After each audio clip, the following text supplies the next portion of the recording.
Сүйікті актерлерін сағынған көрермендер Азиз Хақ театрына асыға жеткен. Жаз бойы демалыста болған ұжым көрермен назарына аралас-құралас атты музыкалық интермедиа ұсынды. Уәлибек Абдырайымов режиссерлік еткен қойылымның аралас-құралас аталуы бекер емес. Аралас-құралас. Әрбір әзілден араластырып құрадық деген сөз.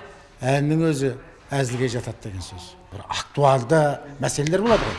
Соған бола пьеса жазбай, керек 10 минуттық интермедияларда да беруге болады. Міне, сондықтан да біз қазіргі замандық актуалдарды арнайы пьеса жазып, драматургтерді күтпей-ақ, қолымыздан келсе, осындағы өзіміздің авторларды жинап, өзіміз жиналып, сол интермедияны жазып көрейік деп.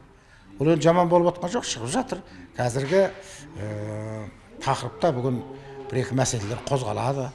Қойылым көрермендерді жалаң күлдіруден аулақ. Олар күлдіре отырып, қоғамдағы өзекті жайттерді сахналайды. Жас актриса Ақмарал Сүлейменова қолынан телефоны түспейтін келіндердің рөлін сомдады.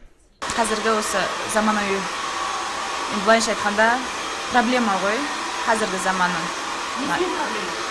Енді осы көп қазір, қай жерде ашсаңыз да айтып жатыр, интернет осы құрлықтың арасын жақындатқанмен адамның арасын алшақтатып жатыр деген. Қай жерге жиын тойға барсаңыз да осы бәрі отырады, бір столдың басына отырады, бірақ ешкім бір-бірімен сөйлеспейді. Бәрі осы телефон шығып отырған кезде осы бір экранға бәріміз қадалбағымыз, осылай отырамыз. Өзіміздің басымыздағы да жағдай. Залға жиылған көрермендердің санында шек жоқ, билет бағасы да қолжетімді.